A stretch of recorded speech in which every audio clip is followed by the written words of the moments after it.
Bringing you back with a Fox News alert tonight, the Broward County Sheriff, Scott Israel, has been suspended from his post for incompetence by the new governor of Florida, Ron DeSantis. Other than school shooter Nicholas Cruz himself, Israel may deserve most of the blame for the death of those 17 people at Stoneman Douglas High School last year. A report by the state found that Israel's deputies were poorly trained, had malfunctioning radios, and took cover rather than trying to confront Cruz and save lives. Israel has vowed to fight his suspension in the courts and by demanding a trial before the Florida State Senate. We'll continue, obviously, to monitor the story as it unfolds. Well, the Parkland shooting last year was seized by the left, which would like to seek even stricter gun laws, and now they are doing that. In the state of Oregon, a proposed bill would ban gun owners from buying more than 20 rounds of ammunition per month. It would also ban magazines that hold more than 5 rounds with no grandfather clause.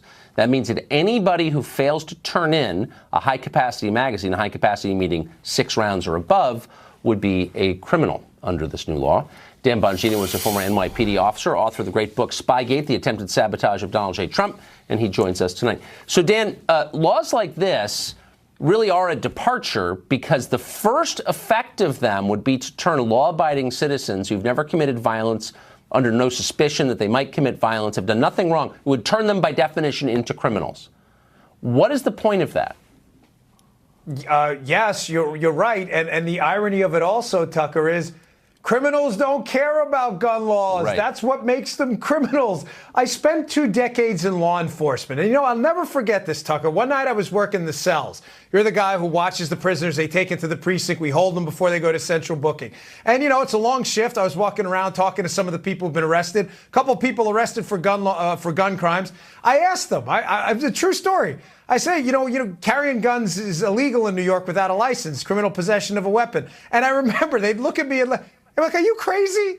Do you think we care about the gun laws? Like, they would look at you with this look exactly. like, what planet are you from? Criminals don't care. Wait, one more thing, Tucker. You know what they do? They love gun laws because they stop law-abiding people from getting guns so the criminals can prey upon you like the sheep you become when the government disarms you. So, but this law particularly is so provocative. It's such an open act of aggression and hostility toward law-abiding Americans. What's the effect of this going to be? There are many, many thousands of people who own firearms. Any gun with a magazine almost certainly has more than a 5-round capacity. So that means all of them are now felons?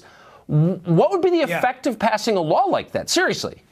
And keep in mind, Tucker, this criminalizes standard capacity magazines. The Democrats always love focus group tested talking points. They say, high capacity these are not high capacity magazines they're criminalizing. These are standard run-of-the-mill magazines that have been in circulation in the United States for decades upon decades. This effectively criminalizes law-abiding parents looking to secure their homes. And in some cases, we saw with a ridiculous proposal in in New Jersey, even potentially off-duty police officers who accidentally have their duty magazines with them off-duty before they had to look into this debacle. Tucker, this is a disaster. This will do nothing. This will create a lucrative black market for criminals to traffic in ammunition. There's one new law. You're not allowed to buy more than a certain amount of rounds in a few days. You think the criminals care about this? You're enriching street criminals who create a black market out of it. They don't care about your gun laws. Full stop. Yep. They don't care. They're just going to criminalize the law-abiding. This is a really reckless thing, even to propose, I would say. Dan Bongino, thank you very much for that perspective. Yes, sir.